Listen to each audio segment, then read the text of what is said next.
बिस्मिल्लाहिर्रहमानिर्रहीम अल्लाहुम्मा सल्ली अला मुहम्मद व अला आलि मुहम्मद व बारिक वसल्लिम अलैहि। डियर स्टूडेंट्स और फर्स्ट ईयर केमिस्ट्री, आज बेटा हमारा बहुत इंपॉर्टेंट टॉपिक है instantaneous dipole, induced dipole forces और लंदन डिस्पर्शन फोर्सेस। तो बेटा जी जो है पहले एक छोटा सा शॉर्ट क्वेश्चन है, उसको हम कर लें ताकि आपको थोड़ा सा आइडिया आ जाए। Do intermolecular attractions exist between molecules of non polar substances? क्या नॉन पोलर सब्सटेंसेस के मॉलिक्यूल जो कि नॉन पोलर ही होते हैं उनमें कोई अट्रैक्शंस पाई जाती हैं? जब उनमें कोई पार्शियल पॉजिटिव या पार्शियल नेगेटिव एंड ही नहीं है तो फिर वहाँ पे क्या कोई अट्रैक्शंस पाई जाती हैं या नहीं पाई जाती? यस, पाई जाती हैं। ठीक है ना जी। कैसे आए, आपको पहले मैं कुछ एग्जांपल देता हूँ। देखिए आप सबको पता है कि आयोडीन का फिजिकल स्टेट क्या होता है? शाबाश, रूम टेम्परेचर पे सॉलिड। बोरोमीन का क्या होता है? शाबाश, रूम टेम्परेचर पे कौन सा फिजिकल स्टेट होता है? लिक्विड। तो अब आयोडीन I2 उसमें भी इलेक्ट्रोनेगेटिविटी डिफरेंस 0। ठीक है, बोरोमीन Br2 उसमें भी इलेक्ट्रोनेगेटिविटी डिफरेंस 0। तो लिक्विड्स और सॉलिड्स के दरमियान तो लाजमी, लिक्विड और सॉलिड्स जो भी हो उनके दरमियान में तो लाजमी अट्रैक्शंस पाई जाती हैं। तो फिर आयोडीन नॉन पोलर मॉलिक्यूल्स हैं लेकिन वहाँ पे इतनी स्ट्रॉन्ग अट्रैक्शंस मौजूद हैं जिसकी वजह से वो सॉलिड्स हैं स्टेट में एग्जिस्ट करते हैं। और बोरोमीन के मॉलिक्यूल्स बेशक नॉन पोलर मॉलिक्यूल्स होते हैं लेकिन उनमें अट्रैक्शंस इंटरमीडिएट स्ट्रेंथ की हैं, तो इसलिए वो रूम टेम्परेचर पे लिक्विड है। ठीक हो गया ना जी। हाँ, इस सवाल का जवाब ये दिया है, yes, because of the existence of non polar substances in liquid state. Example given bromine और लिक्विफाइड हीलियम जो कि नॉन पोलर, नियॉन जो कि नॉन पोलर, आर्गॉन जो कि नॉन पोलर, क्लोरीन जो कि नॉन पोलर, मीथेन CH4 जो कि नॉन पोलर। ठीक है, अंडर स्पेशल कंडीशंस। देखिए बोरोमीन तो रूम टेम्परेचर पे ही लिक्विड है लेकिन helium, neon, argon, chlorine special conditions में लिक्विड स्टेट में एग्जिस्ट करती हैं। बहरहाल लिक्विड में तो एग्जिस्ट करती हैं, इट मींस वहां पे अट्रैक्शंस मौजूद है। And in solid state example given iodine I2। ठीक है, shows that in non polar के लिक्विड स्टेट्स और सॉलिड स्टेट्स इस बात को जाहिर करते हैं that there are some attractions, कि कोई ना कोई अट्रैक्शंस मौजूद हैं between their non polar molecules, इनके नॉन पोलर मॉलिक्यूल्स के दरमियान में। ठीक हो बेटा जी। इधर आपकी किताब में ये बात कैसे लिखी है उसको भी पढ़ लेते हैं एक दफा। पेज 82 पे, intermolecular forces among the polar molecules as discussed in section, पिछले टॉपिक में, are very easy to understand.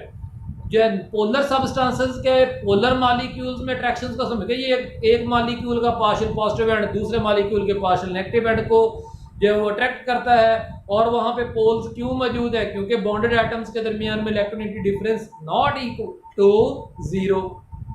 लेकिन जो है but the force of attraction present among the non polar molecules, जिनमें नॉन पोलर मॉलिक्यूल जिनमें कोई poles नहीं, क्यों? क्योंकि इलेक्ट्रोनेगेटिव डिफरेंस जो है वो 0 के बराबर है। ठीक हो गया ना जी। तो जो है among the non polar molecules like helium, neon, argon, chlorine, methane need special tensions. In attractions को समझने के लिए खास किस्म की तवज्जो की जरूरत है। Because under normal condition such methane molecules do not have dipoles, इनमें तो डाइपोल्स होते ही नहीं है, ये तो पोलर ही नहीं है। तो we know that helium gas can be liquefied under special conditions. In other words forces of attraction operate यानी पाई जाती हैं among the atoms of helium जो कि नॉन पोलर मॉलिक्यूल्स होते हैं, which cause them to cling यानी attract, चिपक जाएं, stick together in the liquid state. तो बड़ा मैंने इसका शॉर्ट क्वेश्चन बना दिया। अब चलते हैं कि अगर पाई जाती हैं तो फिर किस तरह से पाई जाती हैं, आखिर वहां पे वो फोर्स ऑफ अट्रैक्शन कैसे पैदा हो जाती हैं, हमें इस सवाल का जवाब देना है। तो बेटा जी, ये जर्मन फिजिसिस्ट मतलब नॉन पोलर मॉलिक्यूल्स में अगर अट्रैक्शंस ऑपरेट करती है तो वो पैदा कैसे होती हैं और उनकी स्ट्रेंथ किस पे डिपेंड करती है। आज सिर्फ पैदा होने के ऊपर बात करेंगे जी। तो जर्मन फिजिक्स पढ़ने पढ़ाने वाला फ्रिज लंदन जो है 1930 में अपनी एक थ्योरी देता है। क्या देता है? एक थ्योरी। ठीक है बेटा जी। उसकी थ्योरी के मुताबिक जो है वो उसकी थ्योरी के मुताबिक जो है क्या जी कि ये सिंपल एक्सप्लेनेशन, बड़ी एक सादा सी एक्सप्लेनेशन यानी एक थ्योरी देता है, simple theory for these weak attractive forces present between non-polar molecules। मसलन इन हीलियम गैस के इलेक्ट्रॉन्स ऑफ वन एटम, फर्ज कर लें कि ये हीलियम एटम ए है, ये हीलियम एटम बी है, जो कि नॉन पोलर मॉलिक्यूल्स है। बेटा ये मॉलिक्यूल्स किन्हें कहते हैं? उन smallest particles of the substance which can exist freely in nature. तो हीलियम एटम नेचर में ज़्यादा ना रह सकते हैं, तो इसलिए वो एटम भी हैं और मोनोएटॉमिक मॉलिक्यूल भी हैं। इसलिए कंफ्यूज ना हो जाएगा सर बातें मॉलिक्यूल्स की हो रही हैं और एग्जांपल एटम की दे दी गई है। भाई हीलियम एटम क्या है? एक नॉन पोलर मॉलिक्यूल ही है। अच्छा जी, तो बेटा जी helium gas electrons of one atom influence the moving electrons of the other atom. कैसे? देखिए ये एक हीलियम एटम ए है, ये हीलियम एटम बी है, they are at present large distance. तो इनके जो इलेक्ट्रॉन क्लाउड्स हैं वो तो एक दूसरे को ना अट्रैक्ट करेंगे ना रिपेल करेंगे, ठीक हो गया नहीं, क्योंकि वो लार्ज डिस्टेंस पे है। लेकिन जैसे ही आप इन दो मॉलिक्यूल्स को क्लोज करते हैं और इनके दरमियान में स्पेस खत्म कर देते हैं तो फिर क्या होगा? इनके इलेक्ट्रॉन क्लाउड्स एक दूसरे को क्या करेंगे? रिपेल करेंगे। क्या करेंगे? रिपेल। तो they will push away from each other. दोनों के नेगेटिव चार्ज एक दूसरे से ज्यादा दूर जाने की कोशिश करेंगे ताकि उनमें रिपेल्शन कम से कम हो सके, ठीक है ना जी। तो यानी क्या हुआ? इनके इलेक्ट्रॉन क्लाउड की क्या हो गई है? डिस्पर्शन। इनका इलेक्ट्रॉन क्लाउड जो कि यूनिफॉर्मली डिस्ट्रीब्यूटेड है नॉन पोलर मॉलिक्यूल में या नॉन पोलर एटम में, अब वो डिस्टर्ब हो गया है, वो यूनिफॉर्म नहीं रहा है, उसमें डिस्टॉर्शन आ गया है, बिगाड़ आ गया। डिस्टॉर्शन का मतलब बिगाड़, डिस्पर्शन का मतलब बिखरना, ठीक है ना जी। तो उसमें डिस्पर्शन ऑफ इलेक्ट्रॉन क्लाउड आया है जिसकी वजह से वो ही नॉन पोलर मॉलिक्यूल्स हैं। लेकिन इन नॉन पोलर मॉलिक्यूल्स में अब क्या पाए जा रहे हैं? इंस्टेंटेनियस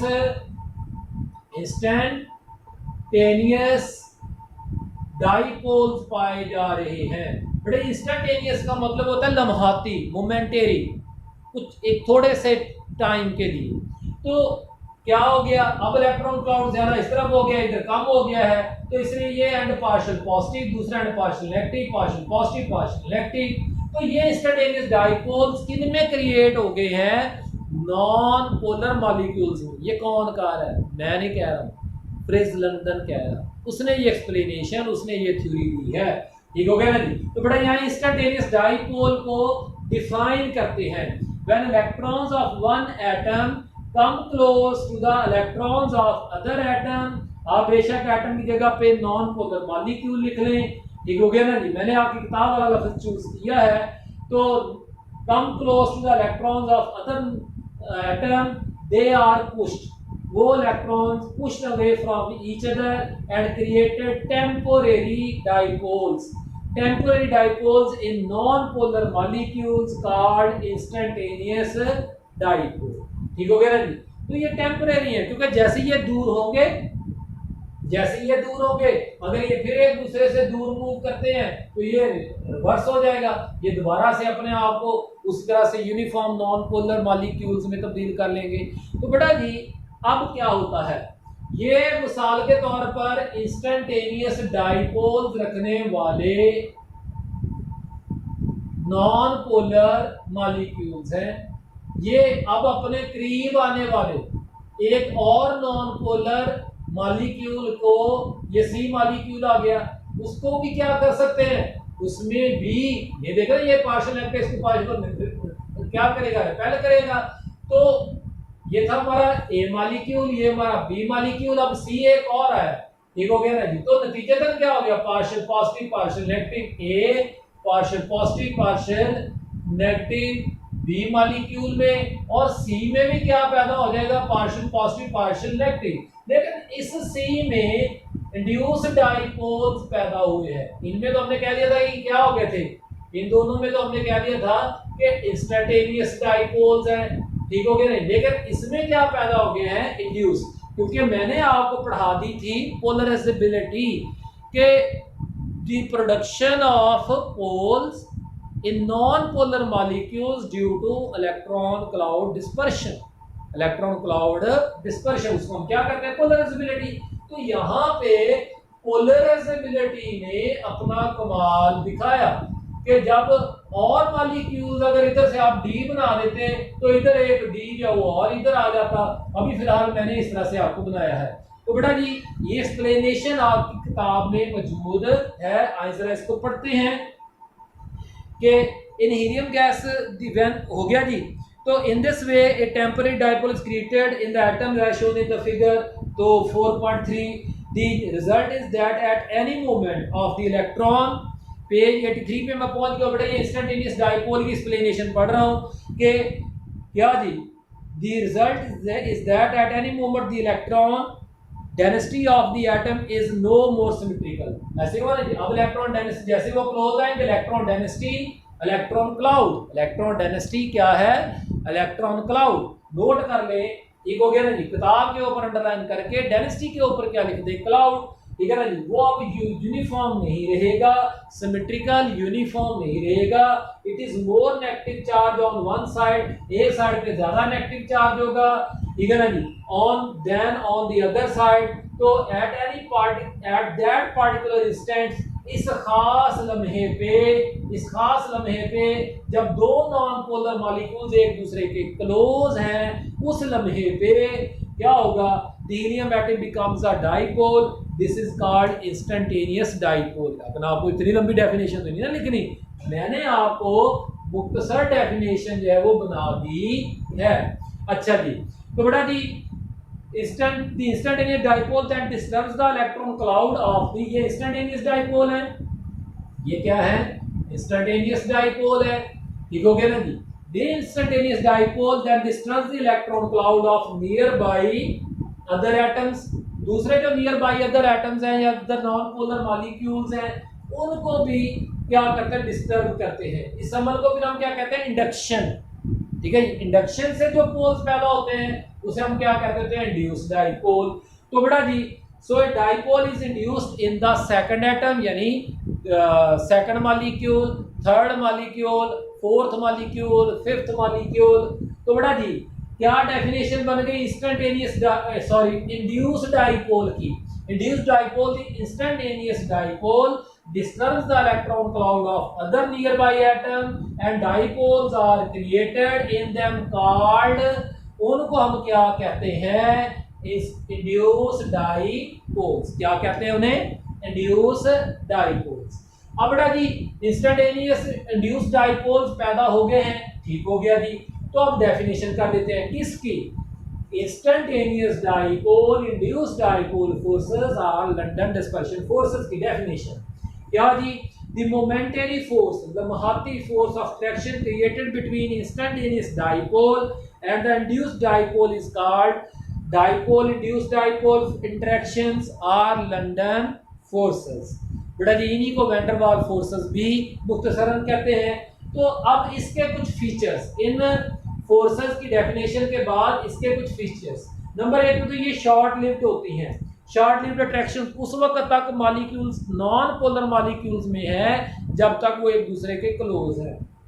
अच्छा, तो बिकॉज इलेक्ट्रॉन्स कीप मूविंग, ये इलेक्ट्रॉन थोड़ा सर्कल है, ये हरकत करते रहेंगे, ठीक है ना जी। हो सकता है कि अभी देखें ये इस तरह से है, ठीक है ना जी, तो ये इलेक्ट्रॉन जो है थोड़ा फिक्स है, ये तो हरकत करते रहते हैं, ये हरकत करते रहते हैं। तो हो सकता है कि अगले लम्हे में, अगले कुछ सेकंड के हिस्से में ये दोबारा से ऐसे हो जाए और दोबारा से फिर ऐसे हो जाए, यानी वही अंदाज तो वही है, partial positive partial positive partial negative. तो बेटा जी कहने का मकसद ये है कि वो अट्रैक्शन जो है ये शॉर्ट लिव्ड होती हैं नंबर 2 पे क्या जी, this movement of electrons cause the dipoles to vanish. ये के यहाँ पे क्या हो गई, वैनिशिंग हो गई, क्या हो गई है, वैनिशिंग ऑफ डाइपोल्स, ठीक हो गया ना जी।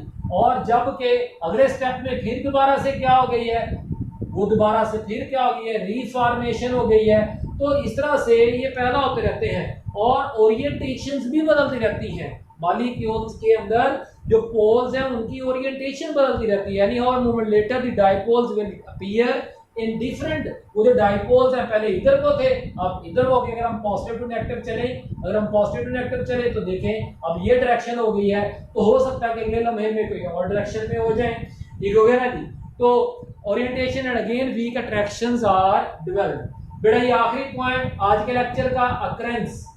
तो ये London forces present in all types of molecules, वैसे तो हर किस्म के मॉलिक्यूल्स में पाई जाती हैं, चाहे वो मॉलिक्यूल्स पोलर हो या नॉन पोलर, लेकिन जो कि पोलर मॉलिक्यूल्स में डाइपोल डाइपोल अट्रैक्शंस बड़ा सिग्निफिकेंट रोल प्ले करती हैं, इसलिए वहां पे इनका रोल प्ले होता हुआ नजर नहीं आता। तो फाइनली हम ये कंक्लूजन लेते हैं, क्या, they play a significant role in non polar molecules of non-polar substances like chlorine, helium, methane, iodine, bromine, etc. बेटा ये कोई भी सवाल हो व्हाट्सएप पूछें। अल्लाह ताला हम सबका आमीन नासिर आमीन। शुक्रिया।